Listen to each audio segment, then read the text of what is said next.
Welcome to IFERP, a forum where innovations and research interest could be supported and developed, prioritizing our mutual interest. In this video, we want you to dive into our world, giving yourself a clear insight into IFERP. But first, who are we and what do we do? Institute for Engineering Research and Publication, IFERP for short, is one of the world's largest non-profitable professional associations operating under the Techno-Elite Research and Development Association, TRADA, meant for research and development in the field of engineering, science and technology. We are one of the largest professional bodies for engineering professionals in India and across the globe, established in 2014. We extend to every part of the globe, with more than 28,000 professional members and 34,000 student members. Our growing membership at IFERP has led to an increase in members from Europe, Asia, Australia, Africa and the USA, fostering networking opportunities that strengthen ties within and across countries and technical communities. The mission of IFERP is to connect professionals at an integrated platform for growth to divert knowledge and skills towards the sustainable application of professional education and more. And our vision of digitalizing innovation processes through our professional networking services and more has pushed us forward to our achievements today. With our mission to make our academic services reach the top and grassroots level of institutions, we are funding colleges to organize conferences and scientific events, enabling researchers incubated at different areas of our country to directly contribute towards the transformation of India. IFERP simply connects engineers, exchange global innovation, and acts as a bridge between researchers and academics by organizing international conferences, world conferences, faculty development programs, webinars, seminars, providing membership, and more. Some of our conferences include WCASET Malaysia, WCASET Jakarta, ICAS ETAM APU Malaysia, and many more. We've also organised scientific events in association with renowned universities done in the past, with over 28,593 journal publication services, creating opportunities to get your research paper published in high impact factor journals such as Scopus Indexed, Web of Science, Google Scholar Index journals, ESCI, UGC approved, L Compandax, ISI, Shimago Index journals, and many more. To make our operations smoother and more perfect, we have been supported by our associated organisation, Association of Cloud Technologists, Global Association of Nanotechnology, International Association for Big Data Analysts, International Association for IoT, International Wireless Network Association, and World Association for Structural Engineers. We have also worked alongside several clients and partners both nationally and internationally like University Malaysia Sabah, APU Malaysia, UNJ Jakarta, MC University Thailand, Ajman University Dubai, PUP Philippines, IIUM Malaysia, ISU Philippines, FCPC Philippines, WCC Philippines SRM University, Galgotia University, Amity University, and much more government and private organisations in different countries. At IFERP, we believe that there's always a better way to treat professionals, and that is what we do. If you would like to see more or go deeper on IFERP, you can visit our website at www.iferp.in.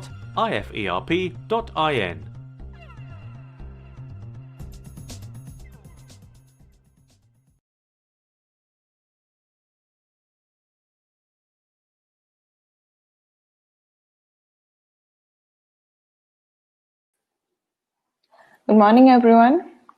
Welcome to our webinar on Composite Materials, Metal Matrix Composite, organized by Institute for Engineering Research and Publication, IFERP, and our academic partner, United Innovators.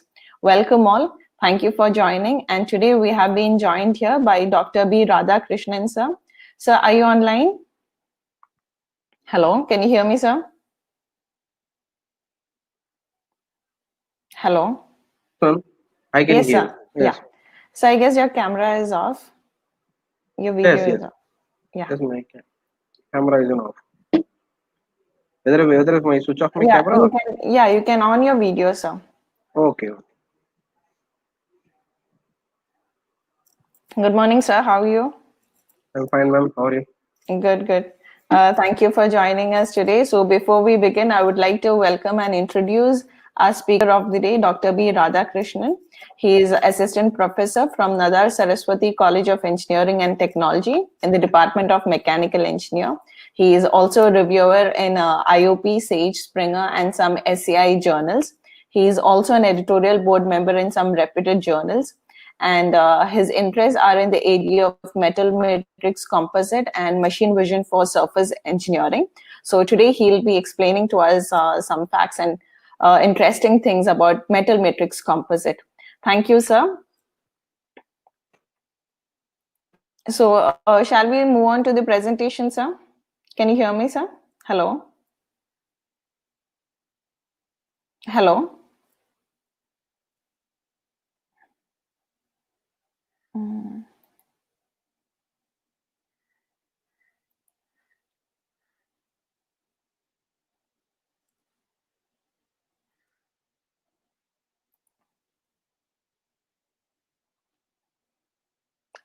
Radha Krishnan, sir, can you hear us?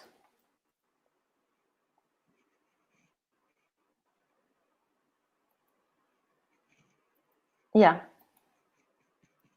So shall we move on to the presentation, sir? Okay, ma'am. Okay, ma'am. I think the signal strength is okay or not? Yeah, it's fine. It's fine. You During may begin your the presentation. during your speeches, sometimes the Okay, no communication is problem, not sir. in You may proper. begin. Okay, sir. Good morning for everyone. First of all, good day for all of you.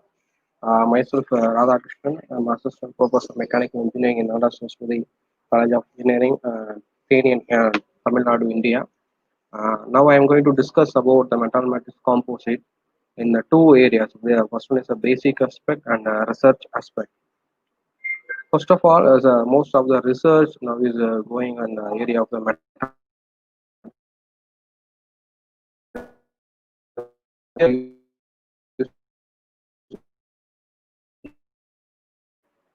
before that, I want to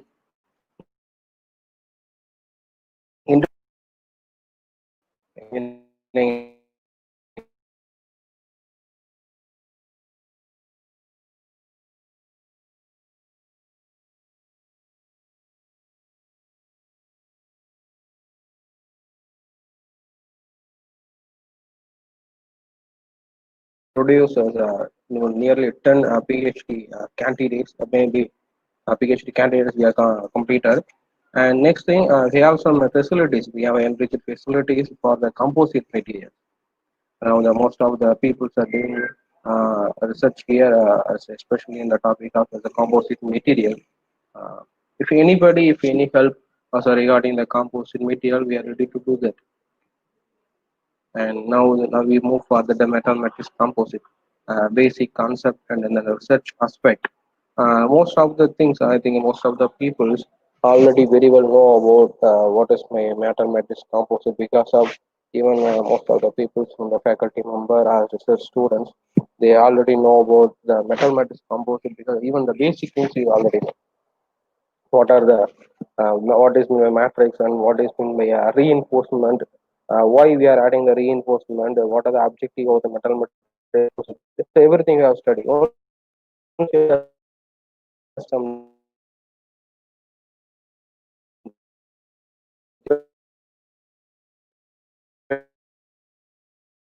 type of composites are there, what are the processing are going to execute that, what are the inspection method also, because that is a very important. Once you are writing the journal or you are doing the research, the first thing from the application, even some of the people is going for the interview, especially in a research, the interviewer asks the first question, what is your application? Once you are saying, suppose you are saying, I'm going to do this metal matrix, I'm going to take this test, the interviewer simply say, so what is your major application, what is the final application where you are going to apply this metal matrix composite? That is a question they are raised.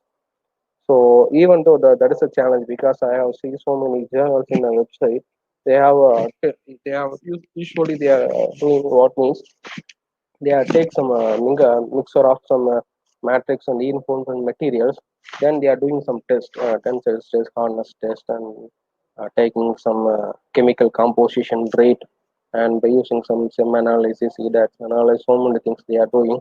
Then finally they are publishing some papers. But that's okay. Even for the journal publication, that is okay. Once you're going for the research, you need to analyze what are the, we know there's so many, especially for the aluminum alloy, there's so many combinations are available. So we need to analyze what is a new one, what type of the things we should add is a new one, new reinforcement material. So everything we need to analyze. So we will discuss in further slides. I am already told why we should give the more importance to the metal matrix composite. Even in my PG, some of the people at that time they are doing, so many people in PhD in the composite material. They are preferring the natural composite, like a banana fiber, cucumber fiber. They are mostly prefer the natural composite. After that, they are moving for some metal matrix composite. Even of the some hybrid composites also there. They are matrix is one of the maybe one of the major materials there. Even copper, aluminum, or magnesium, or titanium, whatever it may be, and it will be combined with some reinforcement particles for improve the property. The first point is that they can modify the mechanical properties. This was purely based on your reinforcement particles. We know the silicon carbide and titanium oxide as a titanium dioxide, and P4C, boron carbide. So many reinforcement particles we have. The everyone have some unique properties. If you want to improve the corrosion resistance or wear properties, you are improve the wear resistance means sometimes you are preferring the silicon carbide you are using. Even some difficulties is there. The material is very hard, means we need to use some specific operations like you just form layer over that materials through on chemical vapor deposition and physical vapor deposition. Those process we can execute it. The next one can replace some materials, especially in heavy load applications. Yes, we know that rope, especially we are taking the example as a rope. Rope is normally made up with some steel materials. Nowadays, we are changing so many things. We are using the glass fibers we are using for manufacture rope. Rope is we know the way. Suppose we are taking some short fiber, some rope. Sometimes it's a very big challenge for us. So we need to analyze. Okay, rope is one of the continuous fiber. So we need to take some viscous or some continuous fibers. We need to take that for manufacturing the rope, and especially the heavy load materials can replace the materials, especially in a heavy load applications. We can justify means. Uh, Normally, if you want to lift some of the heavy materials, means we need some high strength of the material, even the rope or some other shaft like that. So you need that shaft to be in a very high strength. So even 220 or 200 years back, most of them we are using some steel shaft and steel rope we are using. Nowadays, everything has to be changed because of the metal matrix. We can replace those materials by a metal matrix composite with the same, not only the same strength, we can strength also improve, and as well as the corrosion also improve, and wear also reduce. So these are the factors are very important when you are improving the metal matrix composite. The next one, the can produce a complex is a common one. If everyone has know about the why we should go for the stir casting process. Even metal form, it's one of the metal forming technique. Uh, Normally we can know that the machining components like you can, if you want to produce any one of the mechanical component, the two ways are there. One is a metal cutting process, another one is a metal forming process. Even you go for some very complex shape means most of the time we are preferring metal.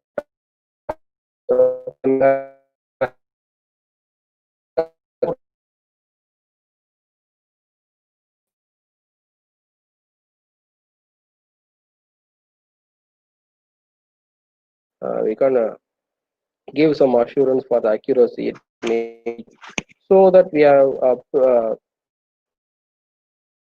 forming stir casting process. So the third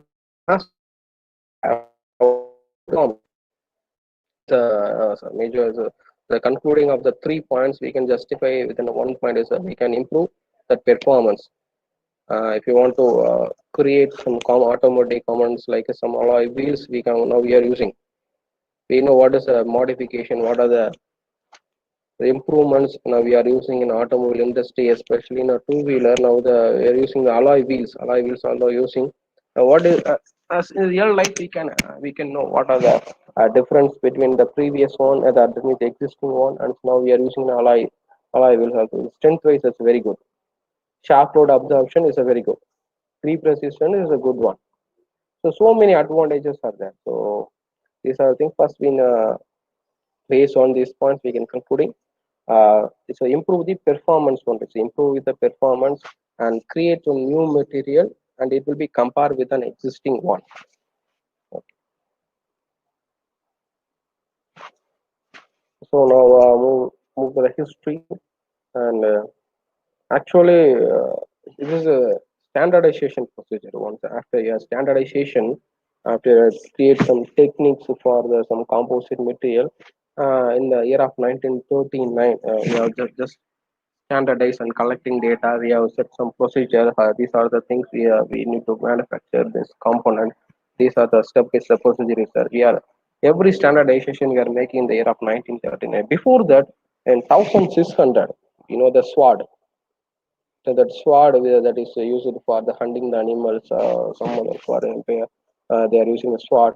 In that sword is manufactured by Metal Matrix Composite. That is first Metal Matrix Composite in the year of 1600. That time we don't have any technique. Based on the knowledge and based on the skill, they have manufactured that sword.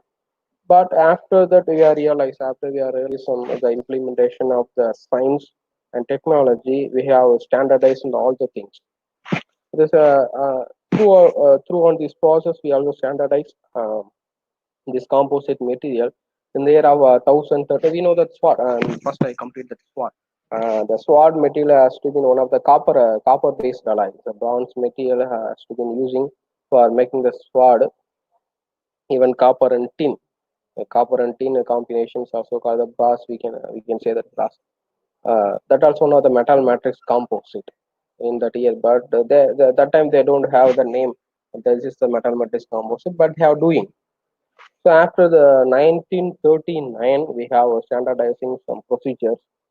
First thing we established the glass fibers, especially for the high temperature applications. We know once we are going for the high temperature application, we are facing so many problems. Nowadays, everything is rectified. Once, even the steel, even your steel or some of the wood also there. Even some application we are using some wood before this year, before this decades, we are using some wood for some specific application. Once you go for some fire, some the thermal environmental, that means a fire environment, that time wood may be the damage. I'm sure the wood may be the damage. So once you can replace by using on some metals, you can using some steel means you can that problem does not happen. But another one problem will be created, the weight. Once you are replacing wood by a steel means the steel is okay, but the problem is the weight. It's a heavy load application may be occur. So heavy load may be occur in the particular scenario. So that also another one problem. So we are establishing the glass fiber. Like, making some component or rope or some other material or plate. These are the things is made by a glass fiber. It can withstand the high temperature. When go for the high temperature application, so we can using the glass fiber will be established in the year of 1939. And the next one is the boron and carbon fibers. Yeah, yeah. In generally, we know the carbon fibers have the very good strength. So compared with the boron, the carbon fibers naturally have a very good strength. Here it is used for some rope manufacturing. Boron and carbon fiber to create to give some very strength and a high stiffness and low density. We can reduce the weight also. Suppose we are using any another hard material, by using and boron and carbon fiber, we can reduce that weight. So rope manufacturing, we know that rope manufacturing is one of the continuous fiber. So normally, the carbon fibers and carbon particles majorly used for some continuous fiber application. So rope we also know the rope means is a continuous one. So boron and carbon fibers essentially used for rope manufacturing. In the 1960, the polymer matrix composite. Here, this is the important one as a polymer matrix composite. Most of the people doing the research in polymer matrix composite, so many optimization techniques are doing that. Even so many reinforcement particles they are adding within polymer, they are creating some new samples. Even the medical application also they are using. It's a polymer as a matrix composite in commercial products. And even daily life, we are using some home appliance, some electrical appliances. They are made up. We established in the year of 1960, and now we move for the important one, 1970. This is here we are established in the metal matrix composite. So majorly, initially once while we are implementing metal matrix composite, we are majorly focusing on the military and aerospace application. They of the I think the war between the two countries maybe happen. So they are mainly focusing for military and aerospace application. This is the main reason we are implementing the metal matrix composite now. But now the trend is moving on so some other applications also. We are using so many things, especially we are using using bicycle. You are using the bicycle also. Everyone is using. In 20 years back, bicycles of frame is consisted with the steel material. We know it's a weight of the bicycle is a very high, and maybe your speed once you are driven the bicycle, the speed may be low because of the heavy weight. You need to give some more external force to drive the bicycle. But nowadays is totally changing because we are replacing those steel frame by an alloy materials.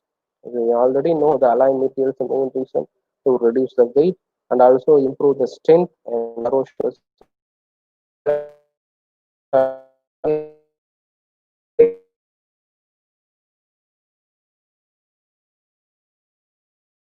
every year. But now once you are replacing the alloy material, that problem also rectified. Once the corrosion also is rectified. So metal here the 1970 they are establishing the metal matrix composite, especially for the military and aerospace applications. And 1990 the ceramic metal matrix composite they are preferring. We know uh, what is a major constitutions in the ceramic metal matrix composite. Uh, the main thing is the carbon and carbon fibers. Boron and carbon fibers they are using for the ceramic metal matrix composite.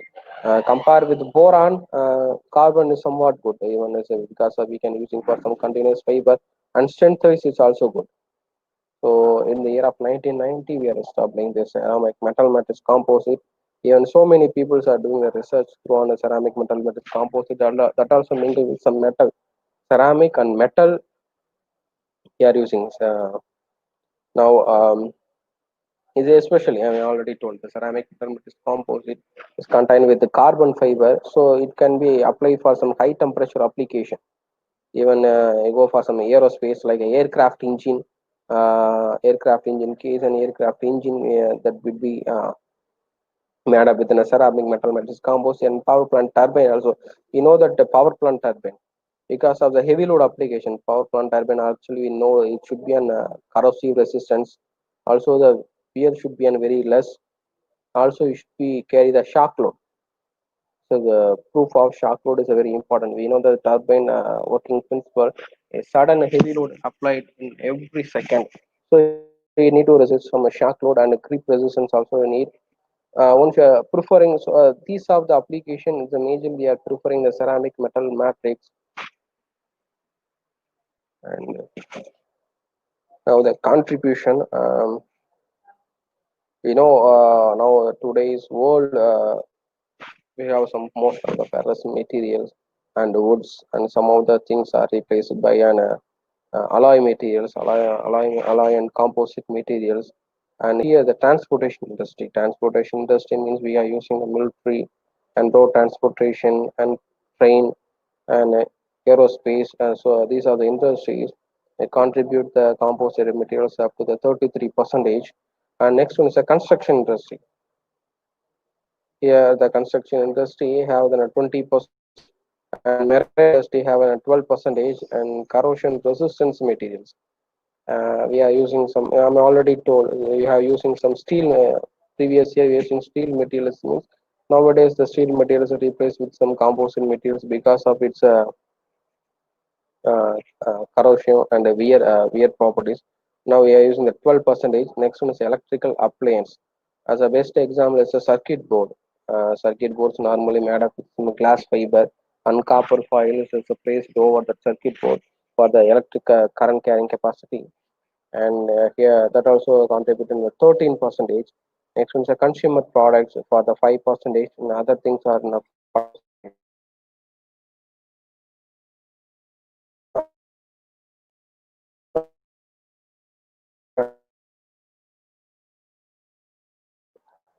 So normally this classification is based on the matrix material. Here the composite is be classified as in three types: the metal matrix composite, and ceramic matrix composite, and polymer matrix composites.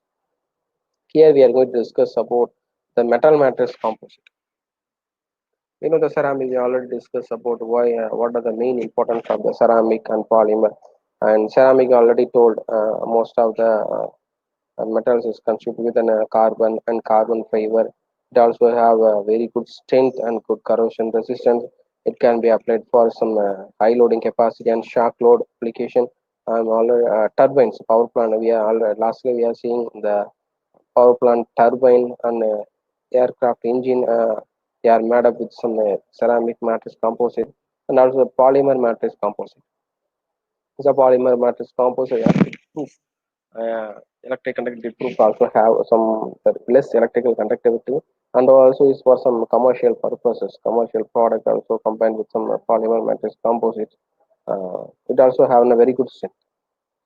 So now we are going to discuss about the metal matrix composite. And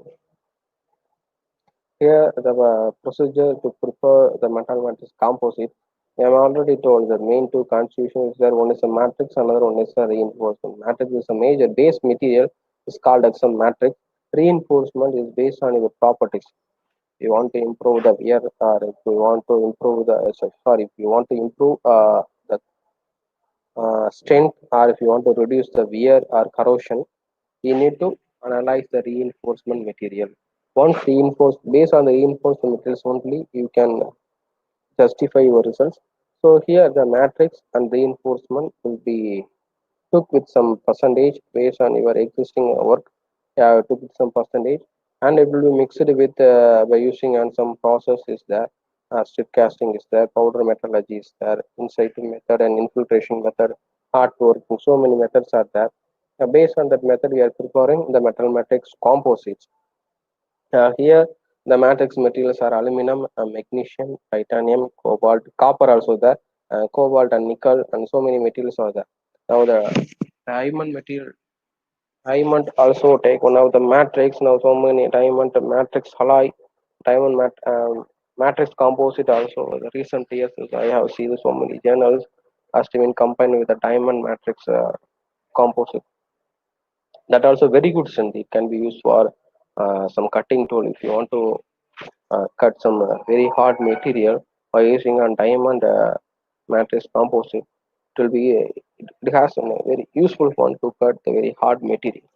So and reinforcements majority of the paper has to be combined with the silicon carbide because of the very good machinability condition, machinability and very we know already naturally carbide particles have provide some very good strength and good wear resistance. So majority of the aluminum composites are preferred with the silicon carbide. The base because of we need to reduce the wear resistance and also improve the strength, and also can reduce the weight also. And alumina particles are there as silicon carbide, zirconia, tin, and cubic boron nitride, and B4C also. B4C boron carbide particles also there. And next, the classifications are based on the reinforcement. Before we are seeing as a metal matrix composite classification based on the matrix material. Now the classification is based on the reinforcement. Here the four categories are: one is a particle reinforced metal matrix composite, another one is a short fiber whiskers. Short fibers are a whisker composites are there. Another is a continuous fibers. Continuous fibers are sheath reinforced MMC also there. Here particularly we know now the most of the people towards the nanotechnology. And few years back, people are using some microparticles. Now, most of the people are using the nanoparticles because of the distribution. Once you are using once you are going for the stress casting process, you can compare microparticles and nanoparticles. It's a combination. Once you during the stir, you can pass over some particles to the furnace. Uh, Even you are using nanoparticles, means agglomeration and clustering problem you can avoid. Even the too many things, two factors there. One is stir proper, or stir should be rotate in the proper speed. Another one is particle size, and the temperature and vacuum also is another factors are there. The main consideration factor is the particle size. The particle is a very size. Particle size very big means you have facing some agglomeration and clustering problem. So nowadays, the most of the researchers using the nanoparticles. The next one is short fibers and whiskers is the best example of glass fibers. And here also now here also same as a particle. Here also same as particle, but the size was somewhat as high. Now one is a continuous fibers, which is used to produce some continuous length of the product. Especially I'm already told we are using uh, titanium titanium matrix composite is the best example for the continuous fiber because of it may be reinforced with some is a boron carbide and uh, carbon material, so it will be in a continuous fiber. The next one, the sheet laminated. It was a rough. Called as a rough. We can another names are rough. Uh, it also have a continuous one. A sheet lamination of the continuation, but first three has to be executed within liquid condition. The last one should be executed within a solid condition. The first three, the base metal should be on melting. After that, we are adding some reinforcement particles. The next one is the last one, the sheet lamination process. We are not going to melt anything. It's just preheating the base metal and reinforcement metal. We are after that we are using some rolling process or some forging process, and finally we get some desired shape.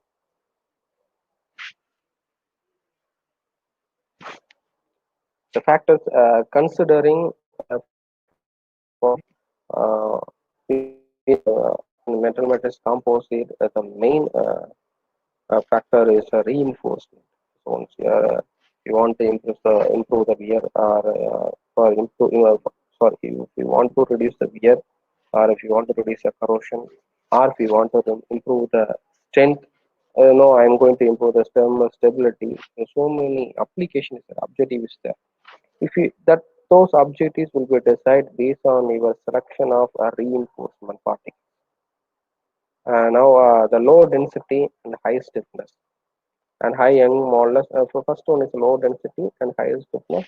Better you can take some alumina, SiC, and next one is high Young's modulus, high compression density,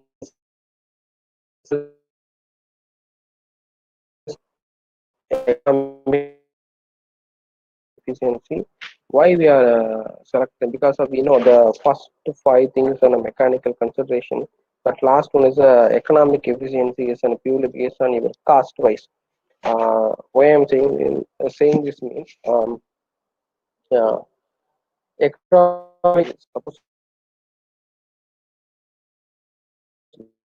very less you're going to select another less price means there is no use of that. So we need to decide. The initial cost is very important. If suppose the initial cost is very high, you're going to invest so many, very huge amount for the metal, for base metal and reinforcement means that application also is very should be a very important one. Suppose we are going to replace a very small component, That is no use. That component lifetime only for 2 days or 1 hour or 1 month means we are investing the huge amount for that particular application. It may be the wrong one. So we can searching some other alloy, low cost alloy.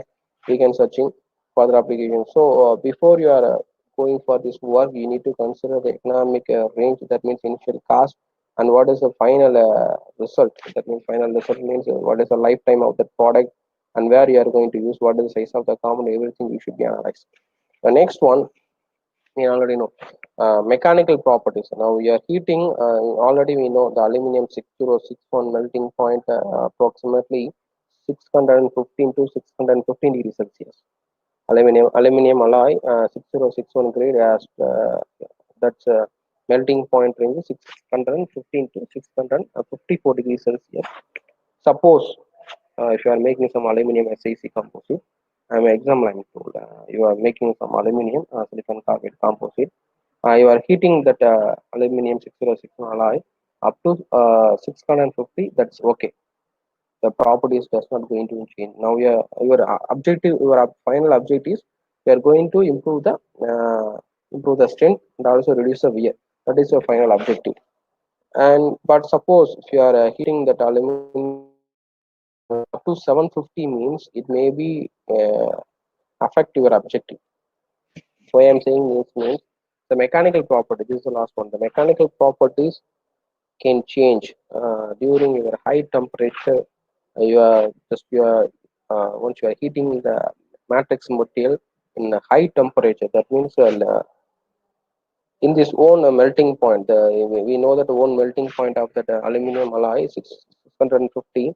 Suppose you are heating above the 650 means 750 range or 800 range, it may be changed the mechanical properties of that aluminum alloy. So final product may be changed. Your desired object may be changed.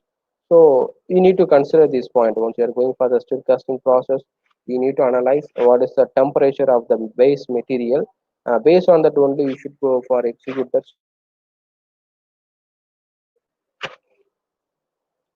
And metal matrix composite is everyone know about that. This is a definition I took from that as a Wikipedia, and we know it's a general definition of the metal matrix. It's one of the composite with at least two constituent parts, one being a metal, maybe another being a ceramic or organic compound. Now the things are changed. So both constitutions may be the metal. So many I have read so many papers. They have executing with the both constituents are the metals, aluminum and copper. Also they are using like that improvements going on. So here the as per definition, it's one of the composite material. Two constitutions mean we already know as atomic structure. In constitutions in the physical in the physics we have expressed as a atomic structure.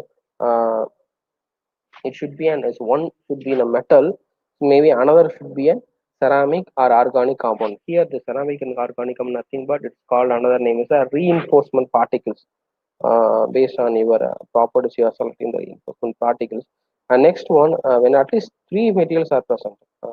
Normally we are using a previous slide I'm told aluminum silicon composite, but if you are adding one more material, one more reinforcement particles, it will be called as a hybrid composite. uh, as a and my suggestion, if you want to suppose you are going for a metal matrix composite, better you are preferring some hybrid composites because of various changes. Even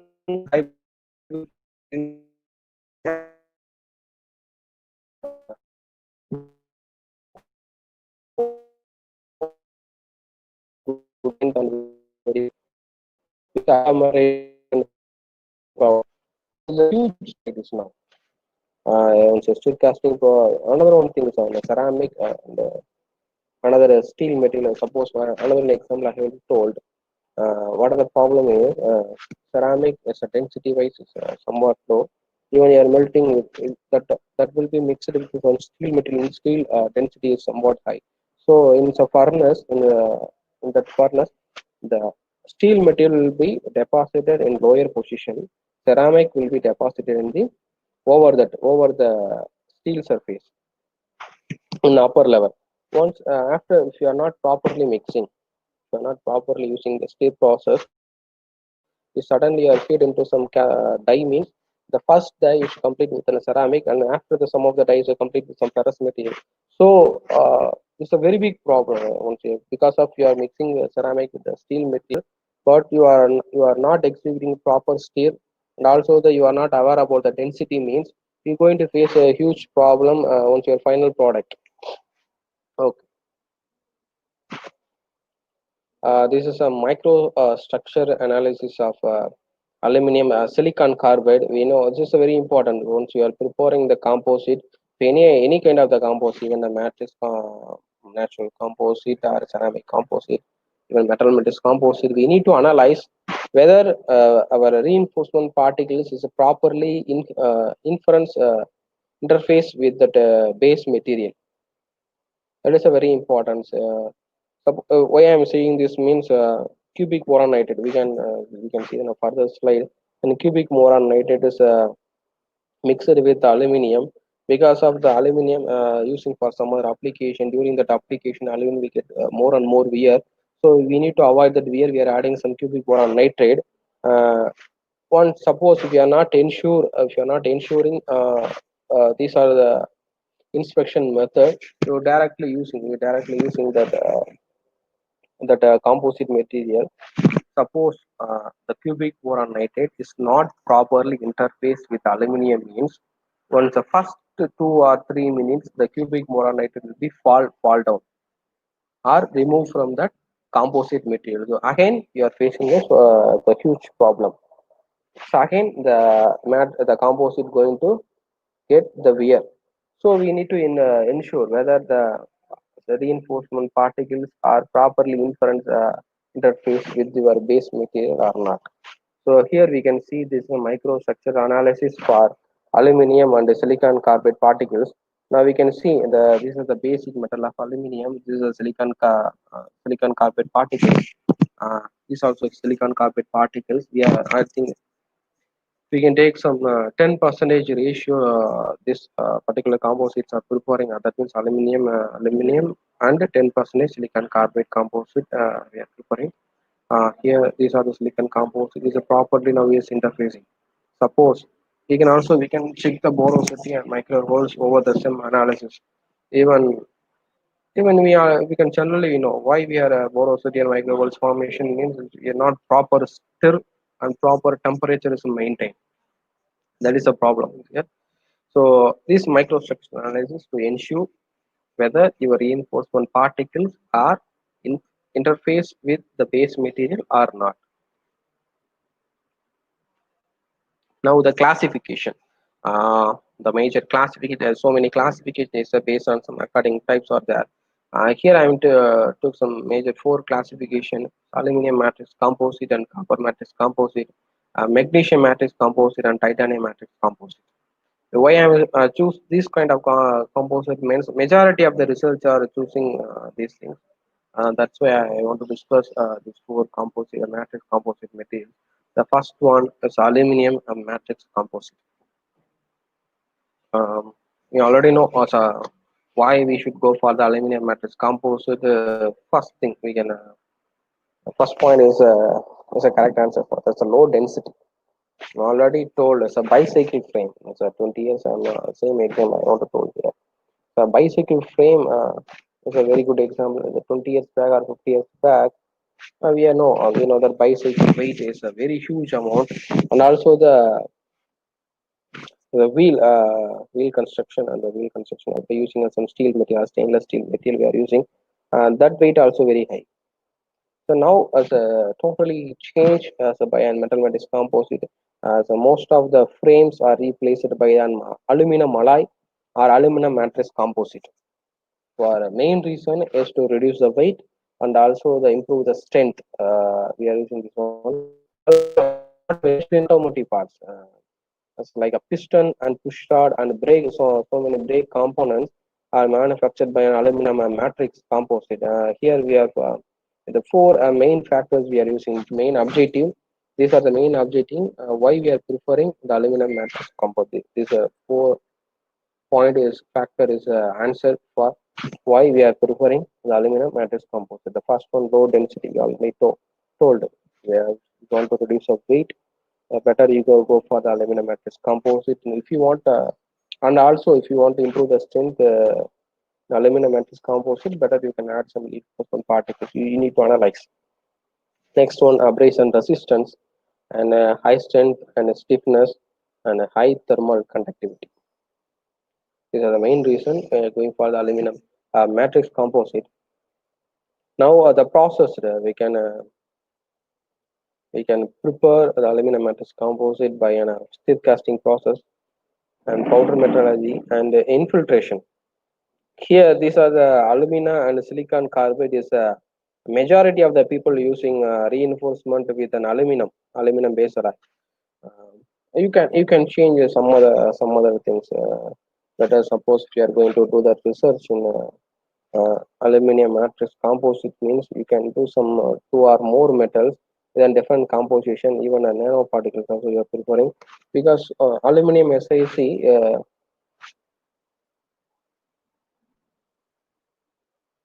aluminum SiC so many people are using there. Okay, and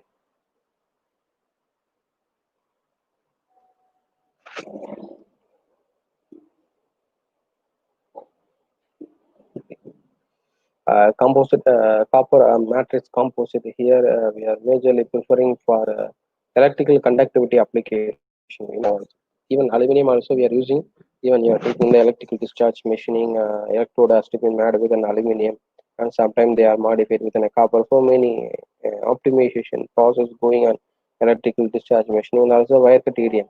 So here the copper matrix composite is there is a major application is electrical applications, and we know that these are the factors we are considering while you are selecting the copper matrix composite, and low coefficient the thermal expansion and good wear resistance. Normally, copper have a very good corrosion resistance, and it also have a very good wear resistance, and so good electrical conductivity. We can know this also have a very good electrical conductivity, and thermal conductivity also somewhat is good in a copper matrix, and it is also made up prepared by using in a metal powder metallurgy and infiltration method. We all know about that infiltration method. Some of the people is very well aware about that infiltration method. Means we have insert some components in an empty space. That means empty space may be contained with some molten metal or powder metallurgy over the die.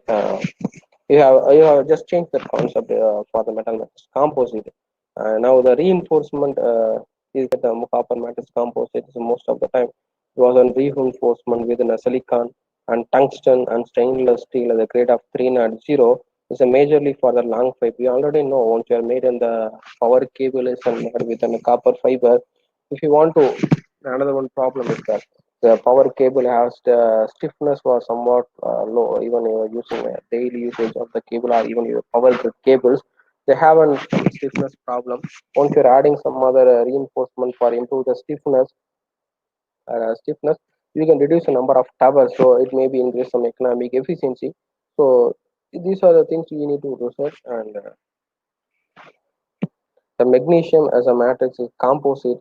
And today's scenario, most of the medical medical field they are preferring the magnesium matrix composite. If you have the bone fracture, for the bone fracture, we are fixing some plates in the plates and pins also that made up of within a magnesium matrix composite.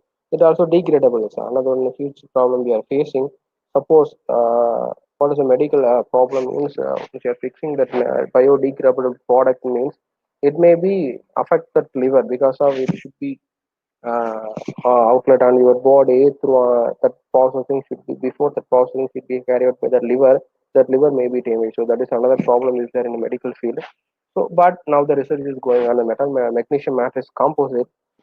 Whether if we are using in any of the biomedical field, especially for the bone transplantation and bone fracture. During the bone fracture, whether we can using any, we are using the plate. If any type of modification we can carry in future or not.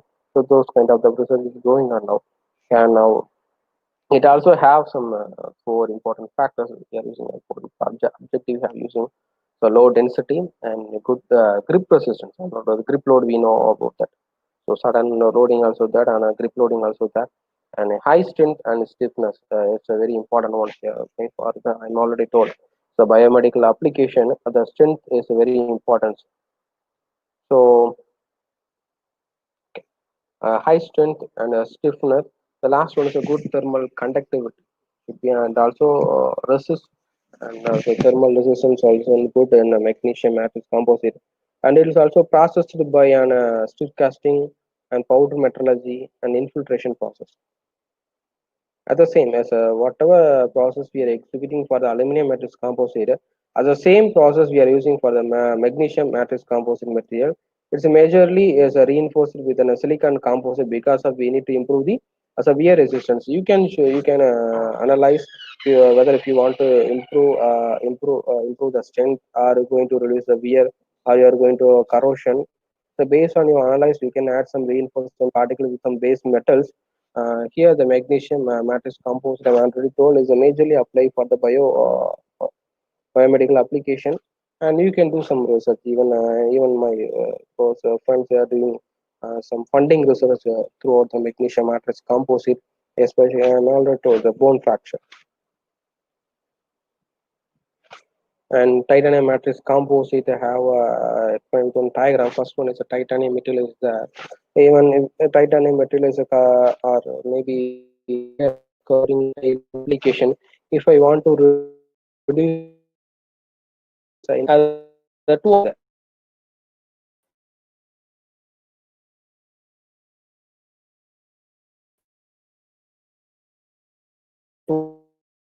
Melting, then we are adding some SAT particles or adding some SAC, and even you are taking the nanoparticle. We are adding some SAC nanoparticle over the titanium molten metal by using and also stir also using as a proper stir. We can get some casting product, titanium and silicon carbide product. We can get that. Then we can use for that particular application. Now the wear was somewhat less. Now another one method is we can provide some coating by using on plasma oxidation coatings, or the we can sorry, if plasma oxidation coatings are not available, the chemical vapor deposition, we are using some chemical vapor deposition. We can provide the coating over the titanium compound. We are provide the silicon carbide coating over the titanium product, and also we can reduce some wear. This is another method. It's somewhat effective compared with the stir casting method. Even the stir casting method, I already told, is the inference between the base metal and reinforcement is somewhat low. Means maybe again it will be affect the wear. Maybe the reinforcement particle will fall down from the base metal. So again it will be go for the high application. Again the titanium product, titanium composite may be affect, but here is we can avoid the 100%. Once your SiC coating is over the titanium carbide, you can see very particles. We can give the 100% assurance from the wear resistance. So you should be prepared. So which type of method you are going to prepare, which one is efficient one. As a researcher, you should be analyzed and preparing these things. It's okay. These are the titanium composite is a majorly components we are using. I'm already reinforced by continuous monofilament silicon carbide. This is a process is this film is called the monofilament silicon carbide fiber. By using an CVD process, major materials are now titanium chloride and titanium carbide we are using.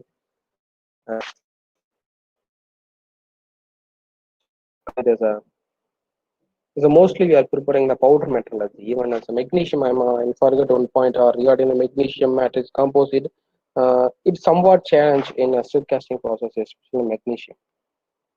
Because of once you are heating the magnesium up to some molten state, maybe change phase transformation has to be happen.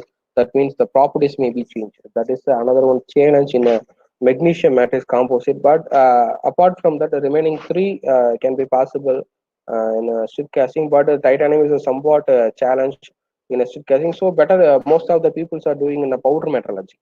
Titanium matrix composite has to be prepared by using a powder metallurgy, and also it also have some properties, a high strength and a high stiffness, and high grip, especially for the wear resistance. The titanium is already, we know, naturally they have a very good strength. So many cutting tool has been manufactured by an titanium materials, and now that also have some high thermal stability. The major application means is F-16 jet landing gear.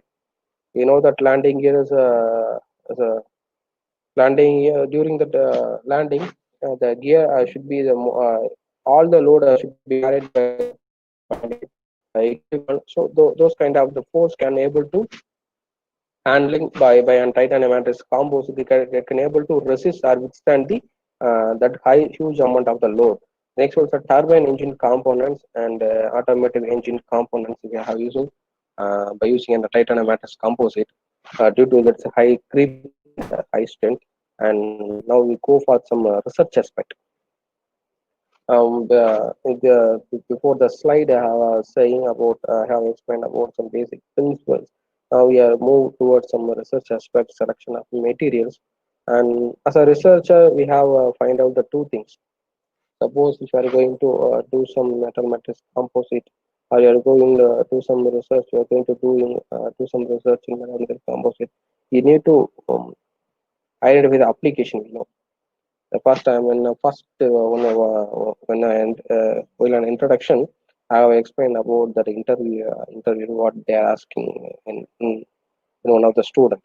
They are asking an application. Whatever method you have said, these are the methods I am going to use. These are the process I know. So simply they are asking what is the application you are going to implement this particular material. So first thing, once you are starting your PhD or once you are starting your research in UPG, first thing you need to analyze or you identify or predict your application. So we know the industrial applications are there, or you take some application from your past research. The past research means you prepare some journals. Throughout the journals, you can identify the research gap. We can identify, and based on the research gap we can implementing what are the materials is suitable for that particular issue, and what are the method is a preferable one, and what are the inspection method we can follow. So, so many things we can execute it. Only thing first we should be identified that application. You start from that application, then only your research will be a fulfilled one. And the next one is the existing research. So some people are very difficult to identify the application means they are going for another thing is they are changing some percentage. Uh, but another one challenge is that suppose if you are no sir, I don't have any application, very much difficult to identify the application in especially for my composite proportions means some people are preferring the second option from the existing research. Existing research is nothing but they have some research already done some work with some percentage. As a researcher, you just remodify that. Even they are using 3% means we are using 2.5% or 4%. That is not. I am and my suggestion that only is not a research. You need to identify the optimum percentage. You know, if you want to the wear resistance means you first you need to identify what is the optimum percentage. 2 to 3% is the optimum percentage. So any one of the 2.1, 2.2, 2.10 iteration, the 10 iteration is any one of the iteration has been produced a very high wear resistance. So you should be work for that. The people's already told 2.5% they are producing. They have set some value. These are the wear resistance value. But you need to improve. Improve means you need to optimize those percentage values. So you need to have some more iteration. Based on the iteration, you have to optimize that percentage value. Then you consolidate the result. The result should be improved with an existing result. That is the real one. Because of this scenario is different. The second one is totally different. You need to uh, consolidate. You need to prove your work is improved with an existing one. Otherwise, there's no use of this one. So the very you just uh, you just consider once you are going for existing research. Why your research result should be uh, far better than an existing result. You need to prove. Otherwise, there's nothing use of that. Okay. The next, the need to ensure once you are going for some metal matrix composite, you need to ensure the following points. First one is a melting point of the matrix. I already told. Suppose if you are heating that base metal over that melting point means the properties, the mechanical properties may be changed. It may be affect your objective. If you want to reduce the strength means maybe you are increasing the very high, you are increasing the melting point, just you hitting that base metal over the melting point means the atomic structure may be changed. Due to the atomic structure, maybe your strength also affected, and final product also affected. So you just very concentrate about the melting point of the matrix. Before you starting the project, you need to analyze what is a melting point, what is a minimum melting point and maximum melting point, what is the melting point of the reinforcement particles. Here I mentioned aluminum alloy have a melting point of 650 degrees Celsius. At the same time, silicon carbide has a 2830 degrees Celsius. So once while you are adding the SiC particles, you need to preheat the particles up to the 500 degrees Celsius or 600 degrees Celsius. Then it will be mixed in properly. The next one is the selection of process. A model titanium matrix composite is and magnesium composite is somewhat challenged in a stir casting process. So at that time you can prefer some powder metallurgy. The powder metallurgy is somewhat good. Okay, you want to go for some aluminum, sorry, a magnesium composite and titanium composite. Powder metallurgy is a good one. Even you go for the aluminum, as a strip casting is one. Another something is that, so no, I'm going to execute. I'm going to prepare some composite in a solid state means the we are using some insight method and hard working process, cold working process is suitable one. Now the essential testing. Once you are completing your matrix, when you're completing your composite material, what are the tests you need to justify your composite is a good or bad? We already know our main aim is we need to prepare the very good composite. We need to prepare our composite best is compared with an existing one. How we are going to justify is based on your result only. Here the essential test methods means the first one I already told us some analysis. Once you are preparing the composite, we need to ensure the bonding, the reinforcement, the interfacing between the base metal and reinforcement is properly fitted.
Okay, ma'am, have you heard my voice? So you may continue, sir. Okay. Sorry for the interruption. And here, yes, suppose we are interfacing between the base metal and reinforcement is not properly means you need to remodify your process. Maybe slip casting process not working means better you go for some powder metallurgy.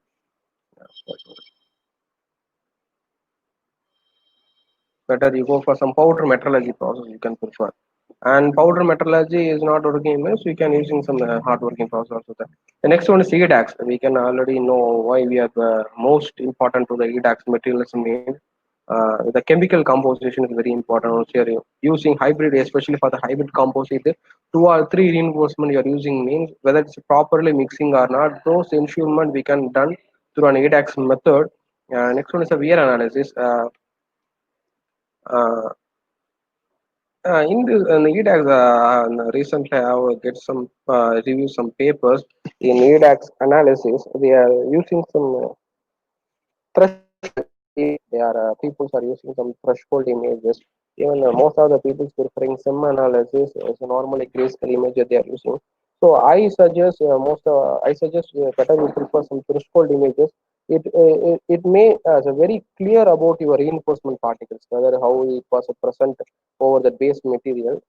It gives some clear appearance in your composite material. So threshold images is my choice.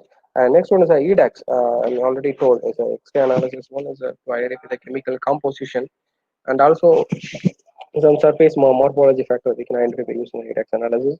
And wear analysis, mostly we are using a pin fin apparatus for identify the wear analysis. Most of our objective is an wear reduction. We are using some reinforcement particles within base material with some different percentage, and the reason is we need to reduce some wear. That is important one. Even once some of the people are doing after application, before application, classify the paper. Suppose we are writing some research papers, means research paper. Some people are completing with just they are preparing composite. They are taking some tests. That's enough.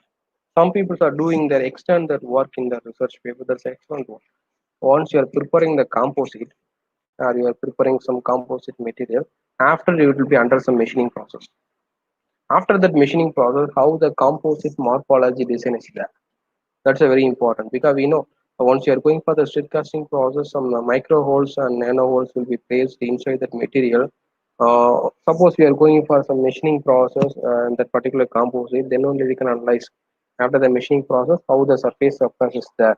If any micro cracks or nano cracks over that surfaces, we can analyze by using an semi analysis. That is important. This is my suggestion. So don't complete your work till you are preparing composite and testing method. You just execute till your machine process. The next one is the hardness testing.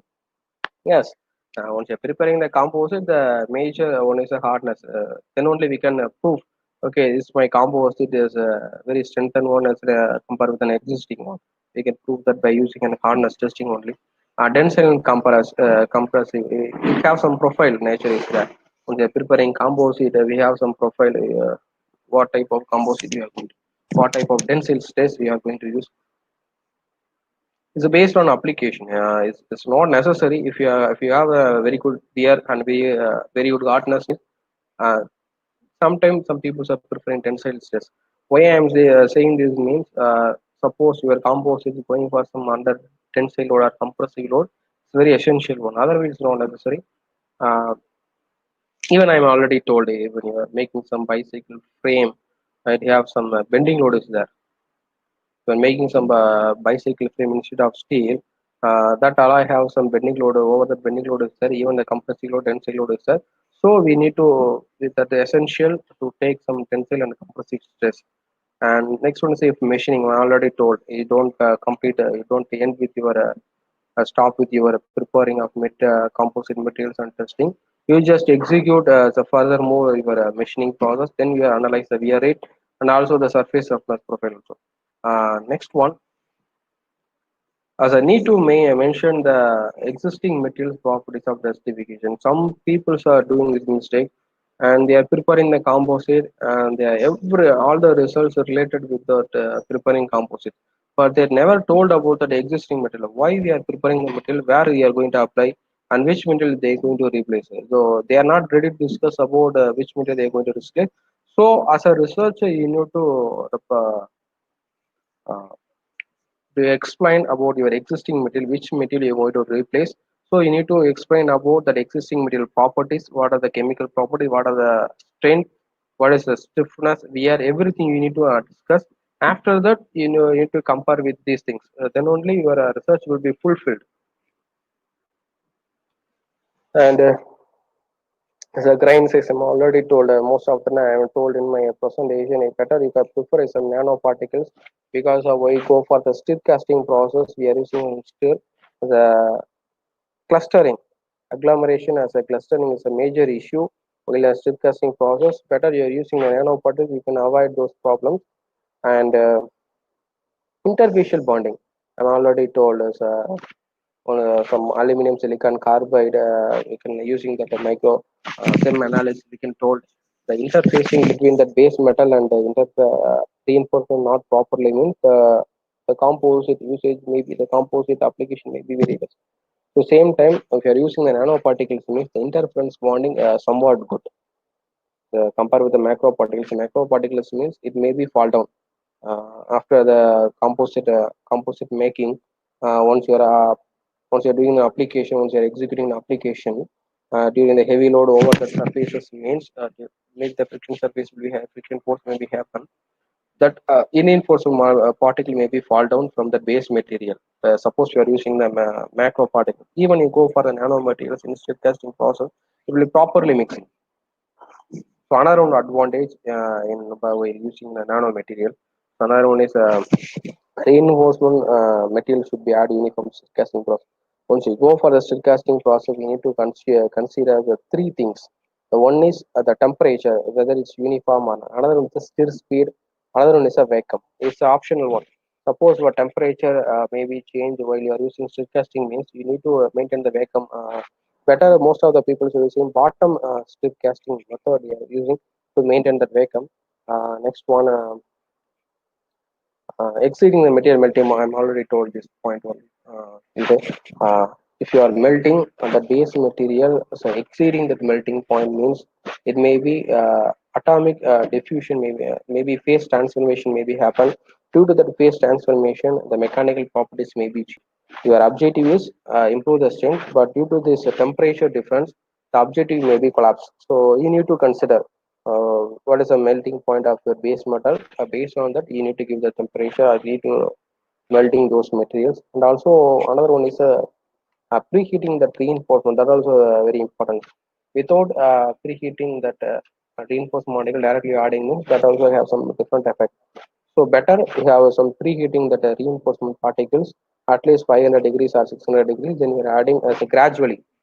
That is very important. So you need to add. You don't fall down. So all the particles inside the furnace. It's not use of that. That will be lead into the clustering and agglomeration. So better you have adding some step by step, slow and slow you have adding, and gradually you are adding means it will be give some good effect for you. The next one is a diamond reinforcement with metal matrix composite have the great potential wear for the resistance applications due to superior hardness. In our recent years, I have see some papers regarding about the diamond reinforcement metal matrix composites as a major application for to machining the heavy materials. Machining the heavy materials are used as a cutting tool. We are using diamond reinforcement metal matrix composite. Here another one is maybe it's very difficult to making this composite means they are mostly prefer in the cold spray. It's one of the emerging coating technique nowadays they are using, and these are the processing methods especially for the metal matrix composite. First one is a liquid state. We are already discussed in the previous slides. We are discussed about the liquid state only, state casting and infiltration method. And inside the process, we know the extrusion process, the toothpaste process. We have another name for toothpaste process. We are told the extrusion process because of hard extrusion process. Another name is that, and deposition techniques and solid state sintering and forging. And these things, solid state means process has to be executed within a solid state, but they have some heat applying. Solid state means we are not executing normal temperature, that means room temperature, atmosphere temperature. We have some heat for the preheating condition. We are executing this forging and diffusion bonding operation. Without heating, it not possible. So first, initially, we need to apply some heat up to the preheatment state. After that, we add some reinforcement particles. Then we give some external force for forging and hot rolling.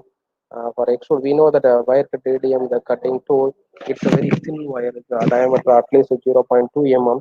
It will be prepared by based on that it's a hot extrusion process. So here I'm going to want to discuss about the two topics. Then I will wind up this session. And as a state casting process, this is a schematic diagram for the state casting process. I'm already told once we go for the state casting, we need to consider the three factors. One is the temperature. Temperatures, the three factors maybe affect your end result. So you very need about the three factors. The one is your temperature. You need to maintain the proper temperature. You know the melting point of that particular base material. So it should be maintained. You should be maintained at 650 means you should you maintain till your once till you are adding your reinforcement particle, you need to maintain the 650 degrees Celsius. After that, you can go for the cooling process. So first, the temperature of the furnace should be constant. The next one is a stir speed. Suppose if your speed is not uniform, means it may be lead the porosity and microvolts may be occur in your casting product, and also the proper mixing. While you are adding your reinforcement particle, the stir is not rotating properly, means some of the reinforcement will be deposited in the same places, so it will lead to some clustering problem. So another one is a stir speed. Stir speed is very important. The first one is the molding temperature. It will be create some mold distribute the temperature in all over the surfaces because of once furnace heating here the 850 650 degrees Celsius there, here about surface 610 degrees Celsius there. While you are stirring has to be happen means the all surface will be occurring in 615 degrees Celsius. So that's the main reason we are using steam. Another one reason is we are distribute that reinforcement particles in all over surfaces in very uniformly. So next one, the vacuum. The vacuum I already told. If that is based on your application, but suppose in your furnace maybe vary time to time, maybe vary means better you can use the uh, vacuum option. You can use that. So after that you are mixing properly. And one more thing I have told is the density of the material. Suppose you are going for a ceramic matrix composite, means your ceramic is a low density one and ferrous material is high density one. So we already know even the water treatment we have know the oil and water you are mixing. Water will be oil have the very high density. Oil will be what has a low density. Like that same here. So ferrous have high density means will be deposited here at bottom surfaces. Ceramic has a low density will be deposited over that metal ferrous metal surfaces. So once you are after this, if you are not properly stirring, if you are not properly meeting the temperature, what will be happen finally? You just take out from the furnace. You just take out that cup. Will take out from the furnace. You just pouring or feed over to the die. The final two products will completely within ceramic, and next further products will completely within ferrous.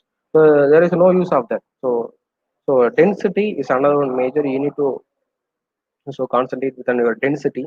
What type of metal you are using, whatever metal, the density is different. No worry about that. You properly using the stirring process. The stirring speed is very important. The proper is you need to optimize. There is another one problem is that when we go for so many papers I have studied, even some papers are the people are publishing. They optimize the strip casting machine, which is the speed is optimum one, which is the temperature is how we going to maintain the constant temperature in particular furnace. So many things they are optimized in especially in the strip casting process.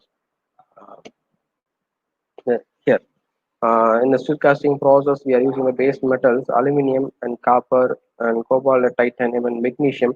Yeah, I'm already told magnesium and titanium is a somewhat challenge in a steel casting process. So the people are mostly prefer in a powder metallurgy. Support process has to be executed with some die process. So don't worry about that. So next one, so can maintain atmosphere by vacuum.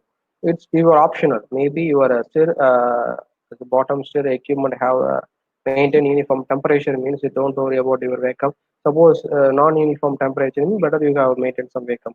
The next stir, I've already told the major two reasons we are using the stem. The first one is the uniform melting. You just distribute that uniform melting point in all over that furnace. We are using stir. Next one, uniform distribution of the reinforcement. Once you're adding, while you're adding the reinforcement particles, the steel should be working properly. Means it will distribute it all over the base metal. So once the final composite have is a very good one. There is no clustering, no agglomeration problems there. So next one, the need to analyze the density of the metal. I already told ceramic and ferrous material as example one. You need to analyze density of the material. Suppose if your steel is properly working means you don't need to analyze. You don't need to consider this one. If it is properly working, it will be rectify this cam atmosphere vacuum, and also you need to don't consider about the density also. So next, the ranging of the melting temperature. That's a very important. I'm already told once melting point over that your melting range means it may be the phase transformation may be happen due to that phase transformation. The mechanical, that means atomic diffusion may be happen due to the atomic transformation. There is some mechanical properties will be affected. So another one important things is 30%. Some people are taking reinforcement particle. The percentage range is 50%, 60%. That is not used because of we know we are just we are adding we are improving the particular base metal, so we need to add the 10%, 20% is enough. So more than we can add it to 30%. Suppose above more than 30% means it totally change the properties of the base material, so we need to consider. So with this 30 is a maximum level.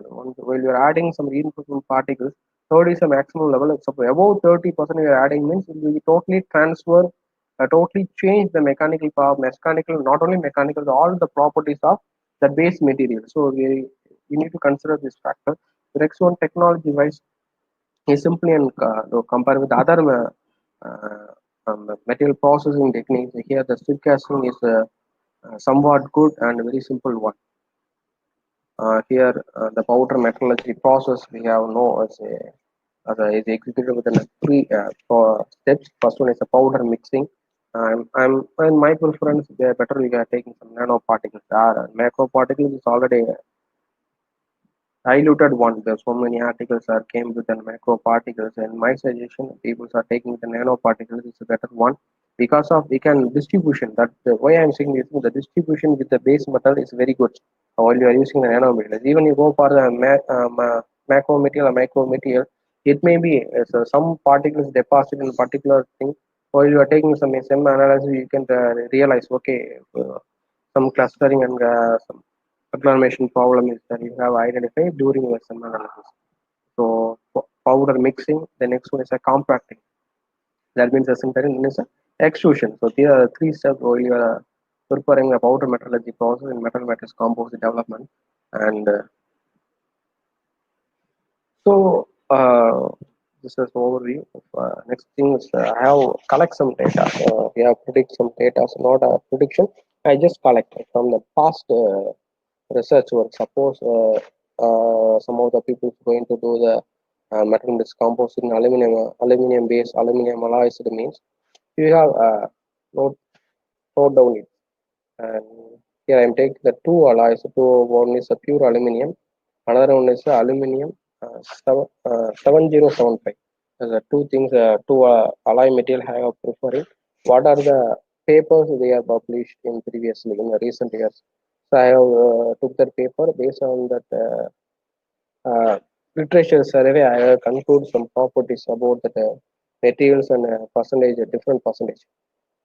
Here, the pure aluminums, PM means nothing but the powder metallurgy, and SC is a strip casting, HE means a hard extrusion process, and pure materials. Normally, you are taking a pure material, you have the following property. Aluminum, they basically have a good corrosion resistance and also the low strength. If you have aluminum, basically it's a low strength. While you're adding some reinforcement particles, you can improve the strength. This is a fact. This is a major as a point we need to study about while you are starting your research. You take some pure material. Based on the pure material, you need to what are the drawbacks. Here, the drawbacks is a low strength. If you want to add, if you want to improve some strength, yeah, add some reinforcement part. I am taking the TiO2. Titanium dioxide I have particles using titanium dioxide. Here, titanium dioxide I have preferring 5% means it will be strength is slightly improved. That means the medium strength have improved. Suppose if I am adding titanium dicarbide at TiO2 particles, 10% means the strength wise improve is very good. Strength wise it was improved in a very high level. So I have preferring this one. So aluminum 10% TiO2 I have preferring this one means I can improve the aluminum strength. So if you want to existing material have the very low strength means you need to take this percentage, the 10% of TiO2. Another one plus the low ductility. You need to modify this ductility range. You add some other part, some other reinforcement. You can change the ductility range also. You have a moderate ductility you can improve. So that's why I called as a hybrid composite. So now we go for the hard extrusion. I have classified based on that processing also. Uh, First one is powder metallurgy, hot extrusion, and stir casting. Here the hot extrusion is a pure aluminum is the what are the problem we are facing. Here the medium strength is so the strength is medium only. So I want to improve the strength mean I want to add the same percent. I should 10% of TA if I am adding means I will be get some high strength. So high now we are going for the stir casting process. Here the same. Here we need to analyze. 10% means you get the high strength. Iron same time you are adding the 15% means iron's the strength was low because of the maximum range is a 10%. Once you are adding above the 10% means this is a problem. This is why we need to identify the optimum percentage level. Suppose some people are adding 30% above means there is no use of produced composite material.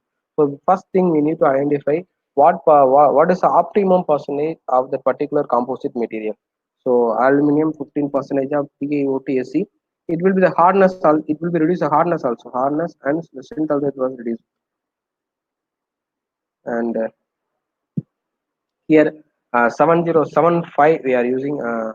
So it has a low ductility and low strength. Yes, if you want to improve these things, mean if you want to improve the hardness, mean you're adding the 10% TiO2, you can improve the higher hardness and as well as strength also. You can improve that. Here 15% means the strength wise it was low, but hardness maintained, but strength wise it was maybe reduced. So the percentage here is very important. We are adding more than 10% maybe affect that strength. Here based on the study we have concluded that. And here the same things will be happen in a stir casting process. So here I've wind up my session. If any queries, we can ask for that. If I will give my ready for Ms. Digila. I use. Yeah, sure, Okay, sir. okay, thank you. So with this, we come to an end of our webinar. Thank you so much, sir, for the session. It was really interesting. And if anyone, the attendees, you have question, you can write to us directly at webinar@iferp.in and we'll be forwarding the message to sir. He'll be answering to your questions. And thank you all, those who are watching us live on YouTube as well. Thank you for joining us today. And if you have if you need any details about our upcoming webinar, do follow us on our Facebook page, Twitter, LinkedIn, and Instagram. And you may write to us at webinar@iferp.in. Thank you to our academic partners, United Innovators, for joining us. And thank you, sir, once again. Thank you. Have a nice day. Thank you all. Thank you.